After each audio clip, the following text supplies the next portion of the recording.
కాంగ్రెస్ ఇచ్చిన ఏ గ్యారంటీ అమలు కావడం లేదన్నారు గులాబీ లీడర్లు. మహారాష్ట్రలో రేవంత్ పచ్చి అబద్ధాలు మాట్లాడారని ఫైర్ అయ్యారు. బీసీ డిక్లరేషన్ హామీలు ఒక్కటైనా అమలు చేశారా అని ప్రశ్నించారు. రైతులకు ఇస్తానన్న 500 బోనస్, రైతు భరోసా, రుణమాఫీ అంతా బోగస్ అని విమర్శించారు. ఇక కాంగ్రెస్ పాలనలో అంతా విధ్వంసం చేసి విజయోత్సవాలేంటని అటాక్ చేశారు నేతలు.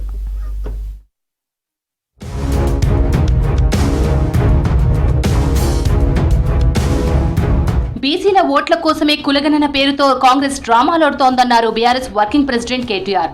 42% రిజర్వేషన్లు ఇచ్చిన తర్వాతనే స్థానిక సంస్థల ఎన్నికలు నిర్వహించాలన్నారు.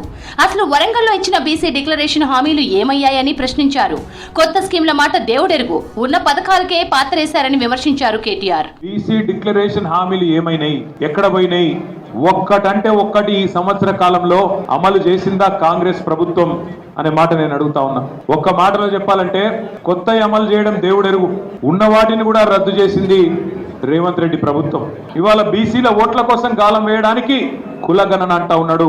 42% రిజర్వేషన్లు బీసీలకు ఇచ్చిన తర్వాతనే, ఖచ్చితంగా ఇచ్చిన మాట నిలబెట్టుకున్నాకనే స్థానిక సంస్థల ఎన్నికలు పెట్టాలని చెప్పి ప్రధాన ప్రతిపక్షంగా బీఆర్ఎస్ పార్టీ ఈ రోజు మిమ్మల్ని డిమాండ్ చేస్తా ఉన్నది.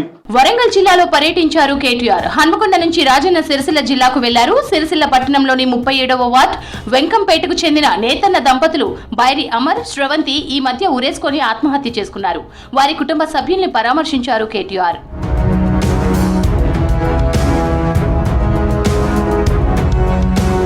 ప్రభుత్వ ప్రజా విజయోత్సవాలపై ఎక్స్ వేదికగా కౌంటర్ ఇచ్చారు కేటీఆర్. కోలుకోలేని విధ్వంసం సృష్టించి విజయోత్సవాలు ఏంటని ప్రశ్నించారు. యనుమల వారి ఏడాది ఏలికలో తెలంగాణ బతుకు చీలికలు పీలికలేనన్నారు.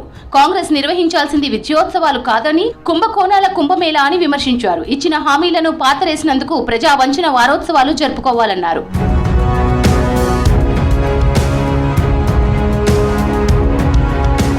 కాంగ్రెస్ ఇచ్చిన ఏ గ్యారంటీ అమలు కావడం లేదన్నారు బీఆర్ఎస్ ఎమ్మెల్యే హరీష్ రావు. మహారాష్ట్రలో సీఎం రేవంత్ రెడ్డి అబద్దాలు మాట్లాడారని విమర్శించారు. రైతు భరోసా, రుణమాఫీ అంతా బోగస్ అని చెప్పారు. ఇందిరమ్మ పథకం కింద ఇప్పటి వరకు ఒక్క ఇల్లైనా కట్టారా అని ప్రశ్నించారు.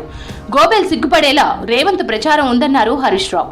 AICC Congress party official Twitter లో 40 లక్షల మంది రైతులకు తెలంగాణలో రుణమాఫీ చేశామని పెట్టి ఇవాళ ఈ దేశ ప్రజల్ని, మహారాష్ట్ర ప్రజల్ని కాంగ్రెస్ పార్టీ మోసం చేసే ప్రయత్నం చేస్తూ ఉంది. తెలంగాణలో అమలవుతున్న 6 గ్యారంటీలపై నిజం చెప్పడానికి రేవంత్ రెడ్డి గారు వచ్చారన్నాడు. ఇది మీరు ఇచ్చిన 6 గ్యారంటీలు. ఇందులో మొదటిది మహాలక్ష్మి. ప్రతి మహిళకు తెలంగాణలో 27,500 బాకీ పడ్డం.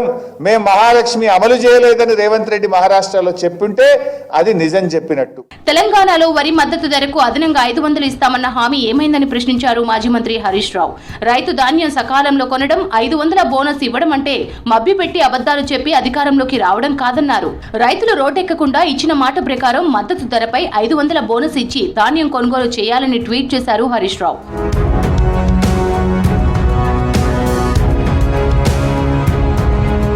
సిద్దిపేట జిల్లా ఎర్రవల్లిలోని ఫామ్ హౌస్ లో కారు నడిపారు మాజీ ముఖ్యమంత్రి కేసీఆర్. మహేశ్వరం ఎమ్మెల్యే సబితా ఇంద్రారెడ్డి, సబితా కొడుకు కార్తిక్ రెడ్డిని కూర్చోబెట్టుకుని కారు నడిపారు. కారు డ్రైవింగ్ చేస్తూ పంట పొలాలను పరిశీలించారు.